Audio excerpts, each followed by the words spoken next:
하나님께서 우리에게 새 날을 허락해 주셨어요. 이제 우리는 어떻게 2024년 이 새해를 시작해야 할까요? 하나님께서 우리에게 주시는 이 시간들, 이 시간이 때로는요 감사가 되지만요 때로는 부담스럽기도 합니다. 어떻게 이 시간들을 감당해야 될 것인가? 어떻게 나에게 주어진 이 시간의 경계 속에서 나는 반응하며 살 수 있을 것인가? 우리는 주어진 이 시간 속에서 참 하나님의 뜻대로 사는 것이 쉽지가 않습니다. 어떤 분에게는 하루가 짧고 이 하루를 어떻게 감당해야 될까라는 그러한 바쁘고 분주한 하루를 사시는 분들도 있지만, 하루가 너무나도 길고 오늘 이 하루를 어떻게 살아야 되나 라는 막연함 속에 시작하시는 분들도 계실 수 있어요.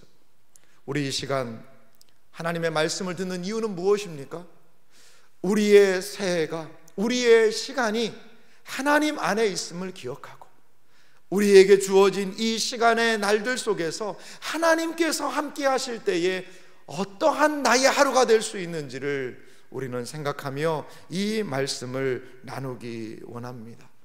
야곱의 이야기는 놀라운 하나님의 역사가 참 많이 있습니다.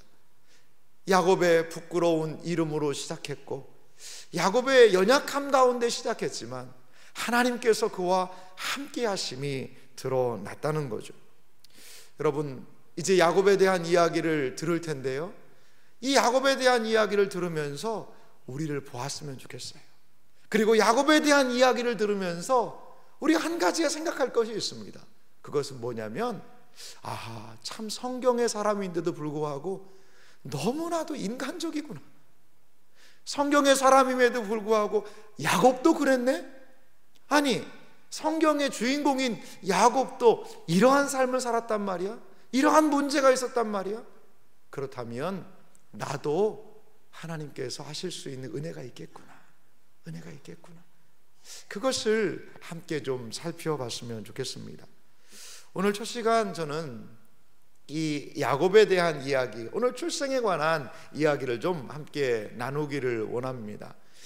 여러분, 오늘 출생에 관한 이야기에서 가장 중요한 말씀은 바로 선택이란 단어가 아닐까 생각이 들어요.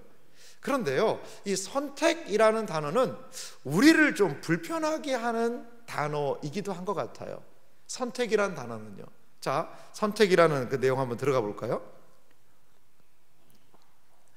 이 선택이라는 불편한 진리, 왜냐하면 이 기울어진 운동장 같거든요. 아니, 누구는 하나님이 선택을 해놨고 누구는 선택을 안 해놨다. 그러면 게임 끝 아니냐 이거죠. 아니, 이런 불편한 진리를 왜 기독교는 말해야 될까? 레슬리 뉴비긴이라는 선교학자가 있습니다. 이분은 인도에서 오랫동안 선교하신 분이고, 인도에서 열심히 복음을 전하고, 이분이 이제 영국 분이라서 영국으로 돌아갔어요. 영국에 갔더니요, 깜짝 놀란 거죠. 레슬리 뉴비긴이. 왜 놀랬냐? 내가 가서 인도에 가서 열심히 복음을 전하고 왔는데 영국이 오히려 선교가 필요한 불신 세계가 됐다는 거죠. 너무나도 충격을 받고 레슬리 뉴비긴이 강연과 책을 통해서 다시 복음의 능력을 이 영국이 회복하기 위해서 많이 노력하고 애쓴 분입니다. 그런데 레슬리 뉴비긴이라는 이 사람이, 이분이 선택교회에 대해서 이렇게 이야기를 해요. 한번 보십시오. 들어보십시오.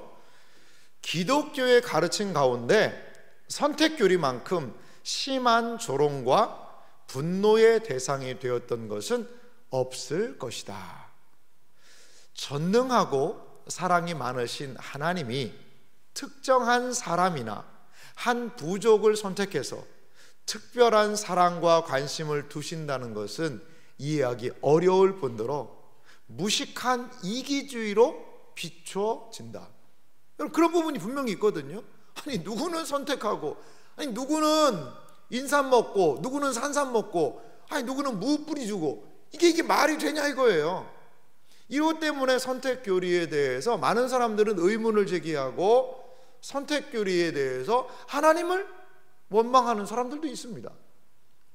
그런데요, 레슬리 니비겐이 이렇게 얘기해요. 그럼에도 불구하고 선택 교리는 성경의 핵심 가르침임에는 틀림없다. 하나님은 선택하신다는 거죠. 이 모양이 이대로 내가 부족하고 연약한데도 불구하고 하나님께서는요, 나를 예수 믿게 하신 거예요. 그런데요, 선택 교리에 대해서 우리가 생각할 때 이거 하나 생각하실 필요가 있는 것 같아요. 뭐냐면, 왜 하나님이 나를 선택하지 않으셨고 왜 저 사람은 선택했습니까? 라는 그 의문을요, 사실 누가 얘기를 해야 될까요? 우리 교회 다니는 사람들, 신앙 있는 사람들, 믿음 있는 사람들은 하나님이 뭐 하신 사람들이죠? 선택한 사람들이라는 걸 우리가 믿거든요. 그런데 그 나를 왜 하나님 선택 안 해줬어요? 라는 이야기는 사실 누가 할 소리죠? 선택 안 받은 사람들. 그럼 선택 안 받은 사람은 누구예요? 불신자들이잖아요. 하나님 모르는 사람들이잖아요. 그런데요, 하나님 모르는 사람들은 하나님 왜 나를 선택하지 않으셨나요? 라는 이야기를요, 합니까 안 합니까? 사실 안 해요. 지나가는 사람에게 하나님이 당신을 선택하지 않으셔서 어떡하지요? 라고 이야기를 하면 그 사람들이 이럴 거예요. 아이고 괜찮다고, 감사하다고, 고맙다고. 나는 아이고 선택하지 말라고, 나 교회 다니기 싫고, 아이고 무슨 소리 하냐고. 오히려 그런 분들은 선택교리에 대해서요, 불만을 제기 안 합니다. 사실 우리 안에서 그런 부분이 있는 거죠. 하나님을 믿고 선택을 받았다는 우리 안에서 이 부분들이 늘 의문으로 남고 있는 거죠. 선택교리에 대해서 더 자세하게 알기 위해서는 어떻게 해야 될까요? 교리반을 수강을 하셔야 됩니다. 올해 교리반을. 그리고 이 부분에 대해서 같이 우리가 또 생각도 하고 나누기도 합니다. 그렇습니다. 조금은 불편한 교리, 선택교리. 그런데 하나님께서는요, 끊임없이 지금도 하나님의 은혜에 의하여, 어떤 조건과 형편과 처지와 상황에 의해서가 아니라 하나님은 지금도 우리를 선택하고 지금도 우리를 부르고 계시다는 사실을 여러분 기억하시기 바랍니다. 그렇습니다. 하나님께서는요, 사람을 선택하셨어요. 아브라함을 선택하여 부르셨고, 그리고 또한 오늘 우리가 성경에도 있지만 에서와 야곱 중에 하나님은 야곱을 선택하셨다라는 거죠. 그러면 이 선택이 어떻게 이루어졌는지 오늘 본문을 중심으로 함께 살펴보기 원합니다. 먼저 생각해 볼 것이 있는데요, 하나님께서 주신 약속, 은혜를 받은 사람이라 하더라도 시련이라는 것이 따라올 수 있다라는 거예요. 시련. 자, 창세기 오늘 25장 21절은 이렇게 된 부분이 있어요. 이삭이 그의 아내가 임신하지 못함으로, 이렇게 이야기를 합니다. 이삭은요 40세에 결혼을 했습니다. 40세에 결혼을 했는데요, 그런데 그 아내가요, 리브가가 임신을 하지 못하는 겁니다. 임신을 못하는 거예요. 근데 몇 년까지, 그러니까 이삭이 60세에 자녀를 낳거든요. 그 임신을 못하는 기간이, 불임 기간이요, 몇 년이었어요? 20년이나 됐다는 거죠. 20년. 여러분, 결혼한 부부가요, 임신을 20년간 못한다, 그런 거의 포기할 때거든요. 사실은 20년간, 아니 지금은 뭐 한 30대에 결혼한다고 그래도 30살에 결혼해가지고 50살 될 때까지 자녀가 없다고 그러면, 아하, 하나님이 우리 가정에는 자녀를 안 주시는구나 라고 생각할 수 있거든요. 그런 상황입니다. 그런 상황이죠. 자, 임신하지 못하는 상황으로 한번 가볼까요? 임신하지 못하는 리브가를 한번 들어가 봅시다. 아브라함의 아들 이삭이다 라고 오늘 19절에 이야기를 해요. 그리고요, 리브가에 대한 설명을 보면 아람 족속이고 부두엘의 딸 리브가다 라고 이야기를 합니다. 그거는요, 이게 뭐냐면 이 리브가의 가문이 명문 가문이라는 겁니다. 아브라함 얼마나 대단한 집안이에요. 거기에서 나왔던 이삭, 약속의 언약을 계승한 것이 이삭 아니겠어요? 아니, 이런 하나님께서 확증한 가정이요, 아람 족속의 부두엘의 딸, 아람 족속이란 말이 계속 나오는 거 보니까 명문 가문이에요. 명문 가문의 딸이지요, 리브가는. 그런데요, 이러한 좋은 조건 속에서도요, 하나님이 자녀를 안 주실 수 있다는 거죠. 자, 보십시오. 하나님의 약속. 하나님 뭘 약속하셨죠? 아브라함에게 네 자녀가, 네 자손이 별같이 바다의 모래같이 많게 해주겠다라고 약속을 하셨어요. 그러면 그 하나님의 약속을 이삭이 받았고, 그리고 리브가라는 정말 명문가의 귀한 그 딸을 결혼을 시키면 결혼하자마자 그냥 자녀가 생기고 아들 그냥 딸 막 자녀를 출산을 하고, 아니 이런 일들이 일어나야 되는 것 아니겠어요? 그게 하나님의 약속이 이루어지는 모습 아니겠어요? 그런데요, 그게 안 돼요. 여러분, 하나님의 약속은요 자동적으로 주어지지 않습니다. 하나님의 약속, 은혜 가만히 있으면 다 이루어지겠지? 아니요, 그렇지 않아요. 하나님의 약속은요 감나무 아래에서 입 쫙 벌리고 감 떨어져라, 그게 하나님의 약속을 받은 자들의 모습은 아니라는 거죠. 하나님의 약속이 있지만 그 안에는 무엇도 있다는 거죠?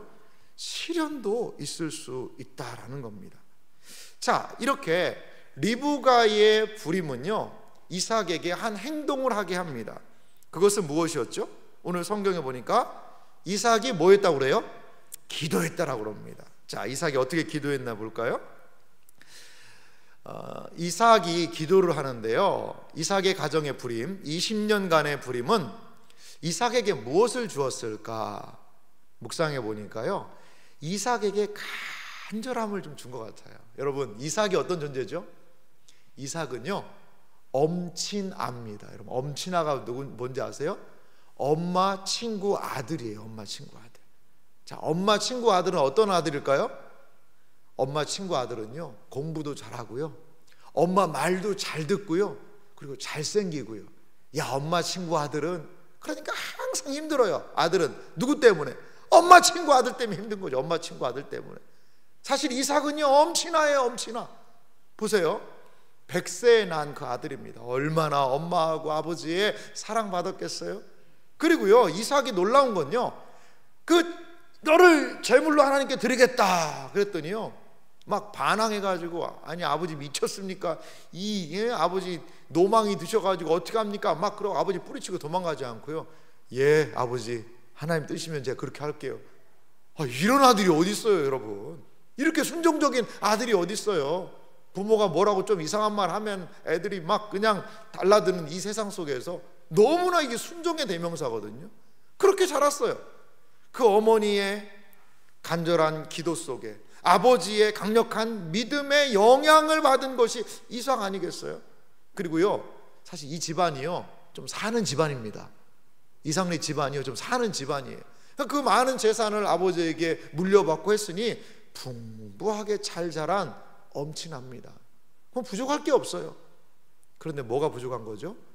자기가 결혼을 했는데 자녀가 태어나질 않는 거예요. 여러분, 모든 거 다 갖춘 것 같지만요 하나님께서는 우리의 인생에게 때로 결핍을 주세요. 결핍을 주세요. 다 가진 것 같아요. 다 모든 것 사람들이 볼 때 완벽해 보여요. 하지만 다 이야기할 수 없는 내 안에 결핍함이 있을 수 있어요. 그런데 그것이 이삭의 뭐가 된 거죠? 기도가 된 거예요. 기도가. 내 안에 하나님이 주신 연약함이 있잖아요. 내가 왜 이렇게 그거 가지고 진세한탄하고, 왜 우리 가정에 이러고, 그냥 리브가 오고 괜히 싸우고, 당신 문제 아니야? 내가 무슨 문제야? 당신 문제지. 그러면서 부부 싸움하고. 여러분, 이랬으면 이게 얘기가 안 되는 겁니다. 이게 자신의 결핍을 가지고 누구를 탓하지 않고 원망하지 않고, 무엇으로요? 간절함으로. 무엇으로요? 기도로 지금 이삭은 승화시키고 있는 거죠. 이삭의 기도는 하나님의 언약을 받은 사람이 언약과 다른 방향의 시련을 만날 때 해야 하는 행동을 보여주고 있습니다. 다시 말씀드릴게요. 이삭의 이 기도는요 하나님의 약속, 언약을 받은 사람들이 언약과 다른 방향의 시련을 만났을 때, 하나님께서는 이렇게 약속을 주셨는데, 아니 하늘의 별, 바다의 모래와 같은 자손을 주마라는 이 약속과 이 불임의 상황은요, 너무나 이게 상반된 거거든요. 만났을 때 해야 하는 행동이 뭐라는 거죠? 기도라는 것입니다. 사랑하는 이 자리에 계신 여러분, 결핍을 만나셨습니까? 불임과도 같은 어려운 상황을 만나셨습니까? 그것을 기도로 승화할 수 있는 여러분들이 되시기를 간절히 소망합니다.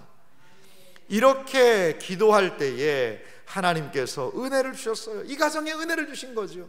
그래서 리브가가 임신을 하게 돼요. 그런데 그 태중에요, 이 쌍둥이가 생기는 일이 일어납니다. 얼마나 큰 복입니까? 한 명의 자녀도 복인데 하나님이 둘을 한꺼번에 주시니 말이죠. 그런데요, 이 자녀를 주신 것은 감사한데 또 문제가 또 생겼어요, 여러분. 참 이게 자녀를 줘도 문제입니다. 뭐냐면 태중에서요, 이 애들이 거기서부터 싸우는 거예요. 참 이게 독특한 표현인데요, 창세기 25장 22절 말씀 보니까 그 아들들이 그의 태 속에서 서로 싸우는지라. 이 태 속에서요, 뱃속에서 애들이 막 싸우는 거죠. 그러니까 그가, 리브가가 말합니다. 이럴 경우에는 내가 어찌할꼬 하고 가서 여호와께 묻자온대. 자, 리브가도 경건한 여인이기 때문에 자신의 이 문제를요, 하나님 앞에 가져갔다는 거죠. 자, 태중에서 어떻게 싸웠나 한번 들어가 볼까요? 이 싸우는지라라는 단어의 원어의 의미를 좀 살펴보니까 어떤 뜻이 있냐면요, 막 혹사하는 거죠. 혹사, 막 짓누르다는 그런 뜻이 있어요. 그러니까 임신으로, 사실 임신을 하게 되면 이게 통증이 있지 않습니까? 그리고요, 아이가 막 발로 차는 태동도 있습니다. 태동도. 여러분, 태동이 있으면 참, 이게 사실 남자들은 그걸 못 느끼잖아요. 근데 어머니들은 그 배가 아이에서, 아유 우리 아이가 뱃속에서 잘 노네 라고 할 수 있는데, 잘 노는 수준을 넘어서는 거죠. 성경은 그거를요, 싸운다라는 표현을 해요. 그러니까 임신으로 인한 가벼운 통증 이상의 고통을 지금 리브가는 느낀 것이지요. 이 둘의 싸움은요, 앞으로 진행될 성경의 이야기를 우리에게 미리 알려주는 복선의 기능을 분명히 좀 하는 거 있는 것 같습니다. 앞으로 일어나게 될 두 자녀 에서와 야곱, 이 둘의 심각한 경쟁을 아마도 미리 보여주고 있는 것 같아요. 그런데요, 고통 속에서 리브가가 한 일은 뭐죠? 기도라는 거죠. 하나님께 물었다는 거죠. 하나님 앞에 나아갔다는 거예요. 여러분, 약속이 주어졌어요. 은혜가 주어졌어요. 하나님이 선물을 주셨어요. 끝이 아닙니다. 그 선물이 이루어지기까지는요, 또 분명히 어려움이 찾아와요. 아니, 임신을 했는데 조용하게 10달 잘 있다가 출산하면 얼마나 좋겠어요? 그런데 이 안에서 또 문제가 발생하는 거죠. 혹시라도 이 자녀들이 뭔가가 있나? 왜 이렇게 이 안에서 요동을 치나? 리브가는 그것을 가지고 하나님께 기도하고 있다는 거죠. 자, 그럼 하나님은 어떻게 이 리브가의 기도에 응답하셨을까요? 자, 창세기 25장 23절, 오늘의 핵심 말씀인데요, 이 말씀을 우리 같이 한 목소리로 좀 읽어보겠습니다. 하나님께서 리브가에게 응답하신 말씀입니다. 같이 읽습니다. 여호와께서 그에게 이르시되 두 국민이 내 태중에 있구나. 두 민족이 내 복중에서부터 나누이리라. 이 민족이 저 민족보다 강하겠고 큰 자가 어린 자를 섬기리라 하셨더라. 아멘. 자, 하나님께서 하신 말씀을 잘 보세요. 참 재밌는 말씀을 하시는데요, 하나님께서요 말씀하셨어요. 두 국민이 내 태중에 있구나. 첫 번째 알 수 있는 사실, 아하, 이 두 국민, 이 태중에 있는 아이들은 하나의 국민, 민족의 어떤 조상이 될 수 있는 영향력 있는 자녀가 되겠구나라는 것을 우리가 알 수 있어요. 그런데 보세요, 두 민족이 내 복중에서 나누이리라. 그런데 이 두 형제가요, 로마를 세운 두 형제처럼 이 같이 하지 않고 나눠서 각각 한다는 거죠. 그 정보를 또 주고 있고요. 또 하나 중요한 정보인데요, 세 번째가 이 민족이, 이 족속이 저 족속보다 강하겠고 더 중요한 것은요, 큰 자가 어린 자를 뭐하리라? 섬기겠다는 거죠. 큰 자가 어린 자를, 사실요 여러분, 누가 섬기죠? 어린 자가 큰 자를 섬기는 겁니다. 그런데 오히려 큰 자가 어린 자를 섬기겠다라고 이야기를 하는 거죠. 이것은요 일반적인 상식하고는 좀 벗어나는 겁니다. 큰 자는 섬김을 받는 자죠, 어린 자는 섬기는 자죠. 쉽게 말하면 장남과 차남, 이 관계의 순서가 뒤바뀔 수 있다는 것을 여기에서 보여주고 있습니다. 여러분, 하나님은요 태중에서요 주권적으로 선택하셨다는 거죠. 누구를요? 작은 자, 어린 자를 말입니다. 하나님의 선택하심은 우리의 상상을 초월하는 것 같아요. 하나님이 어떻게, 왜, 무엇 때문에 에서와 야곱, 이 둘이 낳기도 전에 야곱을 더 선택했을까? 우리는 그 이유를 몰라요. 그런데요 로마서에 보니까 9장 10절과 11절에 보니까 이 선택한 기사를 이렇게 소개를 하고 있어요. 그뿐 아니라 또한 리브가가 우리 조상 이삭 한 사람으로 말미암아 임신하였는데 그 자식들이 아직 나지도 아니하고 무슨 선이나 악을 행하지 아니한 때에, 자 보십시오, 택하심을 따라 되는 하나님의 뜻이 행위로 말미암지 않고 오직 부르시는 이로 말미암아 서게 하려 하사. 사랑하는 성도 여러분, 이게 바로 선택 교리의 핵심입니다.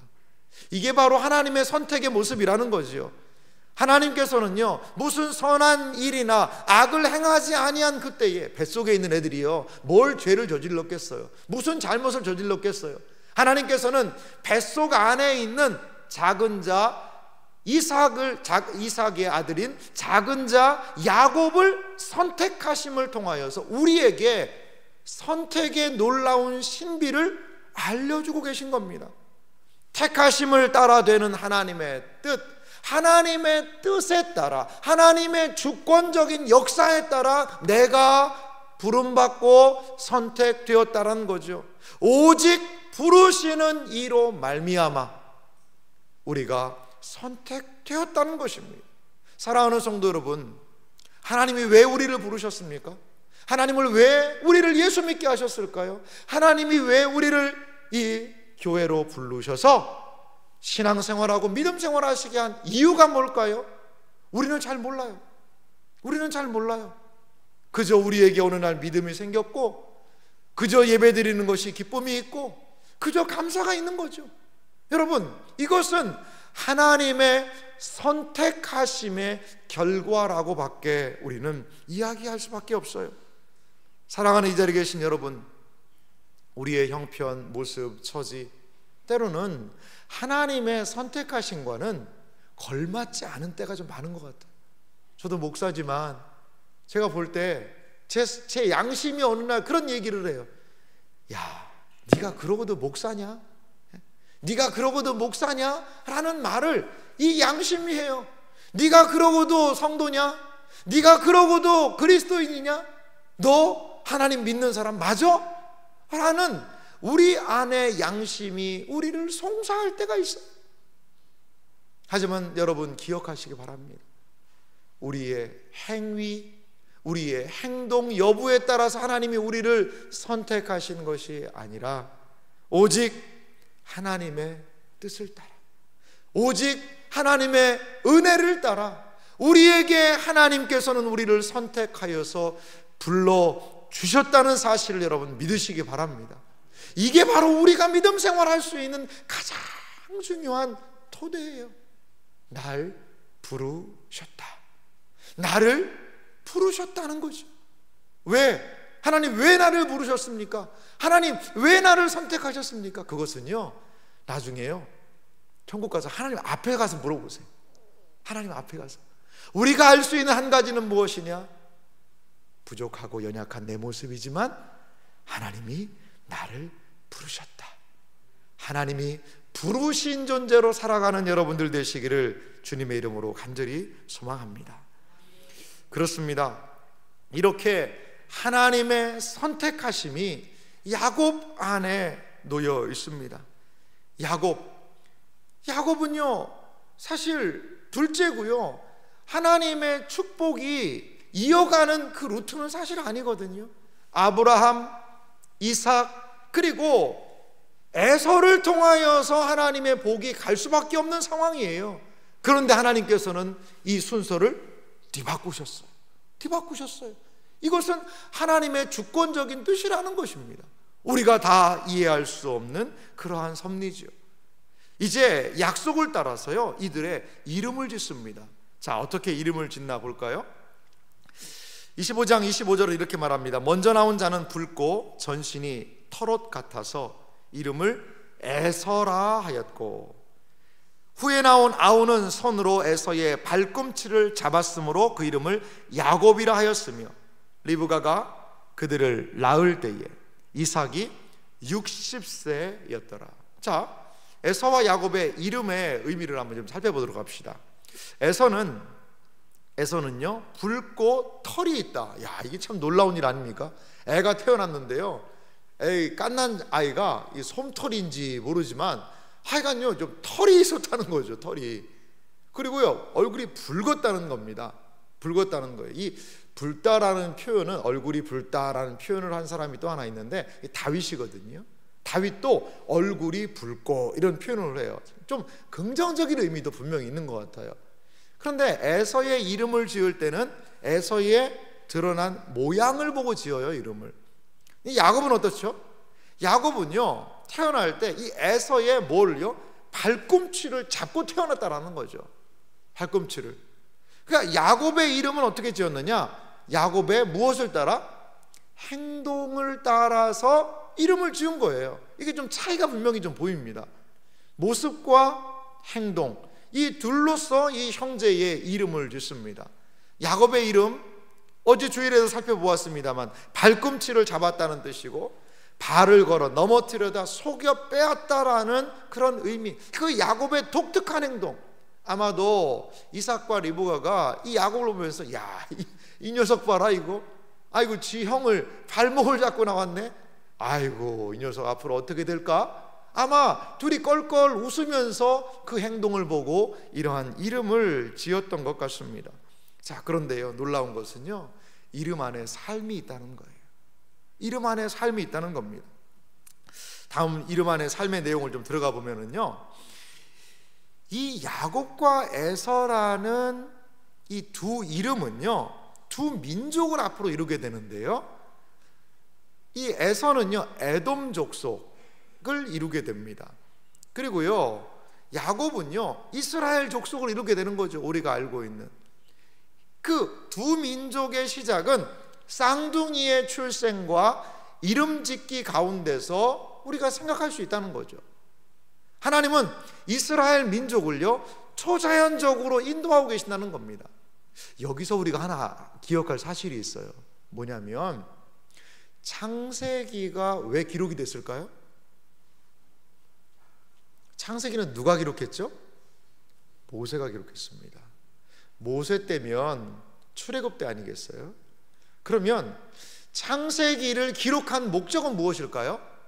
바로 이스라엘 민족의 정체성을 알려주기 위함이라는 거예요. 이스라엘 민족은 과연 어떠한 사람들이고 어떠한 민족이고 하나님께서 어떻게 우리를 부르셨는지에 대한 것을 창세기를 통하여서 우리에게, 아니 그들에게 하나님은 알려주기 원하시는 거죠. 그렇습니다. 지금 이스라엘 민족은 그들의 조상인 야곱의 이야기를 듣고 귀를 기울이고 있는 것입니다. 그렇습니다. 이름대로 하나님께서는 이들이 두 민족을 이루게 하셨고, 지금 이스라엘 민족은 출애굽하면서 아하, 하나님께서 우리의 민족의 시작을 이렇게 초자연적으로 역사하셨다는 것을 이 사실을 통하여 안다는 겁니다. 여러분, 그래요. 야곱은요 부끄러운 이름에서 시작합니다. 속이는 자, 팔 뒤꿈치를 잡은 자, 뭔가 걸려 넘어지는 자, 항상 앞에서 정정당당하게 하는 것보다는 뒤에서 무엇인가 수작을 부리는 이름 같아요. 부끄러운 이름에서 시작해요. 하지만 하나님은 그 이름을 영광스럽게 만드셨다는 사실을 여러분 믿으시기 바랍니다. 이게 하나님의 뜻이에요. 사랑하는 성도 여러분, 예수 그리스도를 믿는 우리 그리스도인, 나는 신앙생활도 잘 못하는 것 같고 한 해를 돌아보니 못한 것도 너무나 많고 연약한 부분도 많고 내가 엄마로서, 아내로서, 또한 남편으로서, 그리고 아버지로서 너무나도 부모의 자식으로서 너무나도 부끄럽고 부족한 것들이 많아요. 그런데도 하나님께서는요, 그 부족하고 부끄러운 우리를, 그 야곱을 그 미약한 시작을 통하여서 하나님의 영광으로 이끄셨던 것처럼 우리도 우리의 부족한 이름이지만, 우리의 부족한 삶이지만 하나님의 이끄심과 인도하심이 있다는 사실을 여러분 믿으시기 바랍니다. 이것이 야곱의 이야기가 보여주는 것 아닐까요? 야곱, 그렇게 야곱이라는 그 속임의 이름으로 시작되었지만 지금 그들의 모습은 어떻습니까? 남자만 장정만 60만 명이라는 엄청난 나라를 이루지 않았습니까? 그래요. 이것이 바로 하나님의 역사라는 거죠. 역사라는 거죠. 큰 자가 작은 자를 섬기겠다라는 이 약속, 이 민족이 그 민족을 섬기겠다라는 이 약속은요, 사실 리브가가 자녀를 낳고 약 1000년 후에 그 약속이 이루어집니다. 누구를 통해서요? 다윗을 통하여. 다윗이요, 에돔 족속을요 복속시킵니다. 이게 1000년 후에 이루어진 일이었어요. 하지만 하나님께서는 1000년, 아니 10,000년을 지나서라도 하나님이 하신 약속을 이루시는 분이심을 여러분 믿으시기 바랍니다. 우리에게 주신 이름이 있습니다. 우리를 불러주신 이름이 있습니다. 우리의 잘하고 우리의 업적과 우리의 능력치에 따라서 부르신 것이 아니라 하나님의 뜻대로 우리를 부르셨고, 그리고 하나님께서는 그 부르심에 걸맞게 우리의 삶을 이끄신다는 사실을 믿으시기 바랍니다. 야곱이 발꿈치를 잡고 속임이라는 부끄러운 이름에서 시작했지만 하나님께서는 그 야곱과 그의 삶에 함께 하시며 하나님의 흔적의 역사를 남기셨듯이 말이죠. 2024년 우리에게 어떤 일이 있을지 모르겠어요. 우리의 시작이 어떻게 될지 잘 모르겠습니다. 우리의 시작이 야곱이라는 그 연약함으로 시작할 수도 있어요. 하지만 하나님께서는 12월 31일에 우리의 주어진 이 1년을 영광스럽게 바꾸실 하나님을 기대하는 오늘 첫날이 되시기를 간절히 소망합니다. 주여 우리의 연약함을 바꾸소서. 주여 우리의 부족함을 온전함으로 채우소서. 주여 우리에게 힘을 허락하여 주소서. 지금 비록 우리의 존재는 발꿈치 잡는 야곱과도 같은 모습이지만 하나님께서 이 부끄러운 모습도 영광스럽게 뒤바꿔 주옵소서. 이것이 또한 오늘 새해를 시작하는 우리의 기도가 되기를 간절히 소망합니다. 하나님이 이것을 위하여 우리를 부르셨다는 사실을 믿고 기억하며 그 부르심을 따라 나아가는 복된 생애와 삶이 되시기를 주님의 이름으로 축원합니다.